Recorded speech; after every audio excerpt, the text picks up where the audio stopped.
Olá, pessoal, tudo bem com vocês? Vou falar um pouco sobre a nossa atividade dessa semana. Nós temos esse arquivo aqui, que é um texto pequeno com atividade, tá? Então, na semana passada, nós falamos sobre o átomo, sobre os modelos atômicos. Nessa semana, eu vou falar um pouco sobre como os elétrons estão organizados na eletrosfera, tá? Existe uma organização que nós temos que conhecer. Então, olha só, o modelo de Rutherford-Bohr mostra que os átomos têm várias camadas na eletrosfera, tá?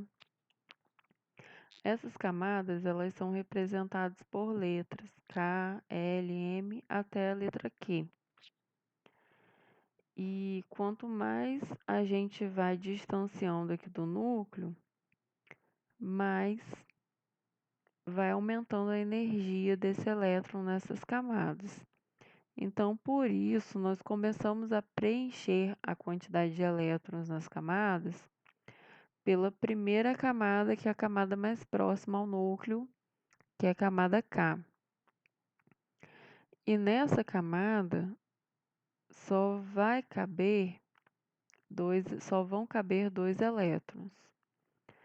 Na segunda camada, que é a camada L, só vão caber 8 elétrons. Então, cada camada dessa vai caber uma quantidade específica de elétrons, certo? Então, se o átomo tem 16 elétrons, você não pode falar que esses 16 elétrons estão aqui na camada K, que é essa primeira camada aqui, perto do núcleo. Porque na camada K só cabem 2 elétrons. Então, se ele tem 16, ele vai ter 2 aqui e o restante distribuído conforme a quantidade máxima de cada camada, certo? Então, aqui, olha, eu tenho um exemplo do átomo de berílio. O átomo de berílio, perdão, ele possui 4 elétrons.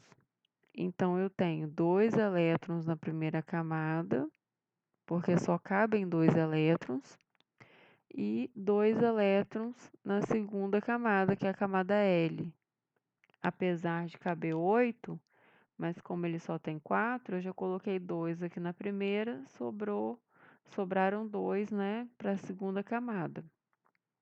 Então, a distribuição desses elétrons na eletrosfera do átomo de berílio vai ficar assim: camada K, 2 elétrons, e camada L, que é a segunda camada, 2 elétrons, certo?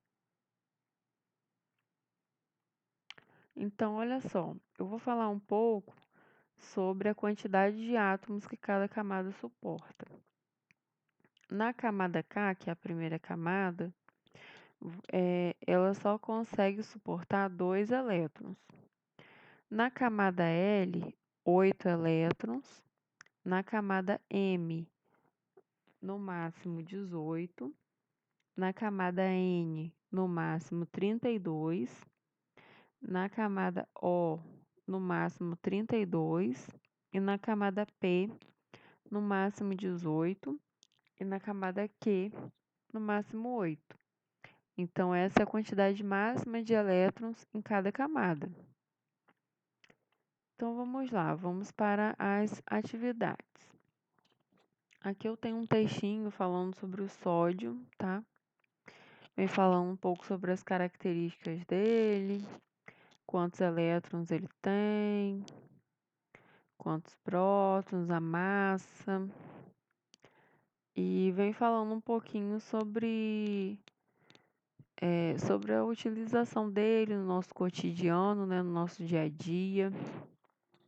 Aí eu faço a seguinte pergunta.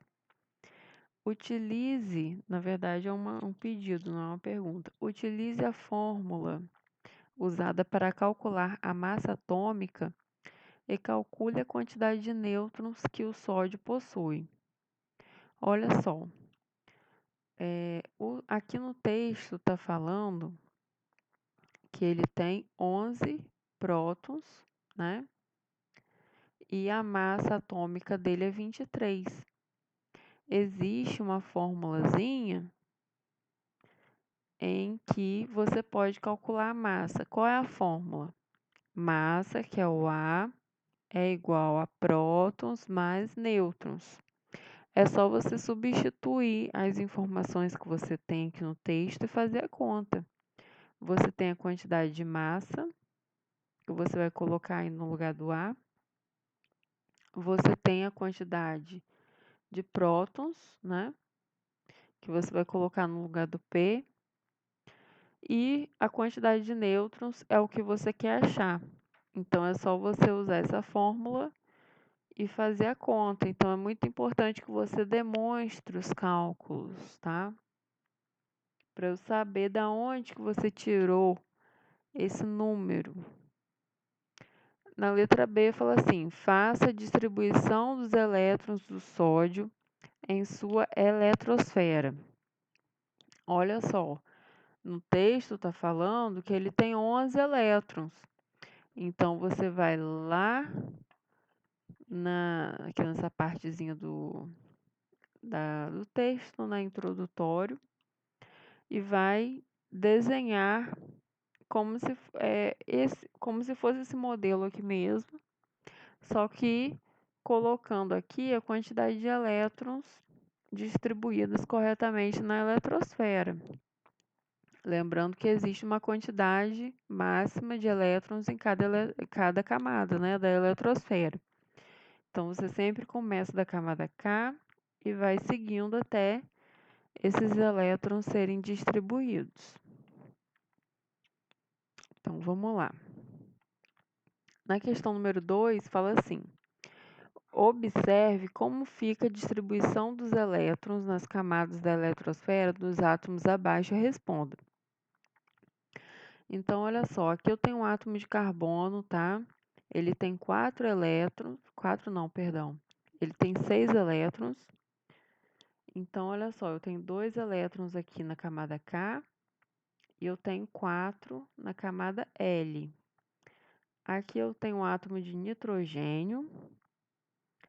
Aí ele vai ter aqui a distribuição dos elétrons dele na eletrosfera. A mesma coisa eu tenho a representação do oxigênio e do flúor, né? Cada um com a sua quantidade de elétrons e cada um com a sua distribuição. Então, na letra A eu pergunto, qual a quantidade de elétrons que cada átomo possui? O que você vai fazer? Você vai vir aqui e vai contar. Os elétrons são representados por essas bolinhas vermelhas, né? Aqui na eletrosfera, em cada camada. Cada círculo desse é uma camada da eletrosfera. Então, aqui na camada K, quantos elétrons eu tenho? Na camada L, quantos elétrons? É só você contar e a quantidade total vai ser a quantidade de elétrons de cada átomo, certo? A letra B fala assim: todos esses átomos têm em comum estarem com apenas 2 camadas da sua eletrosfera preenchidas. Quais são as letras que representam essas camadas? Então, qual a letra que representa a primeira camada? Qual a letra que representa a segunda camada da eletrosfera? Bem fácil, é só você ir lá no textinho introdutório e olhar. Pesquise a quantidade de nêutrons que cada átomo da questão anterior possui e calcule a massa atômica de cada um deles. Olha só, você vai pesquisar na internet aí a quantidade de nêutrons que cada átomo possui, né? E você vai calcular a massa somando essa quantidade de nêutrons com a quantidade de prótons. E como que você vai achar a quantidade de prótons? Vai ser a mesma quantidade de elétrons. No átomo neutro, a gente tem a mesma quantidade de prótons, que são cargas positivas, e elétrons, que são cargas negativas, tá? Então, vocês vão utilizar aquela formulazinha da massa atômica, substituir e calcular, demonstrando os cálculos sempre. Na questão número 4, é uma questão onde eu tenho um textinho falando do alumínio, que é um elemento químico, né, muito usado no nosso dia a dia. Então, na letra A, pergunta assim: qual número atômico é a massa do alumínio? É só você olhar no texto que tem essa informação. Utilize as informações anteriores para calcular a quantidade de nêutrons do átomo de alumínio. Você vai usar aquela fórmula da massa atômica e substituir as informações para poder calcular a quantidade de nêutrons. Desenhe um átomo de alumínio mostrando a distribuição dos elétrons em sua eletrosfera. Mesma coisa, desenhar aquele esquema fazendo a distribuição dos elétrons nas camadas. Número 5. Sabendo que um átomo pode perder elétrons e que essa perda ocorre na última camada da sua eletrosfera, como fica a distribuição dos elétrons na eletrosfera de um átomo de alumínio que perdeu 3 elétrons? Então, você fez aqui a distribuição, né, dos elétrons que ele tem. Se ele vai perder 3 elétrons, ele vai perder da última camada, que é a camada mais externa da sua eletrosfera, né? Então, é só você, se você colocou 3 bolinhas ali na última camada, é só você apagar, vai ficar sem, ele vai perder esses elétrons. Pessoal, essa é a nossa atividade da semana, o nosso conteúdo. Façam com atenção, qualquer dúvida estou à disposição nos grupos no momento das aulas, tá bom? Aguardo o retorno de vocês, bons estudos. Até mais!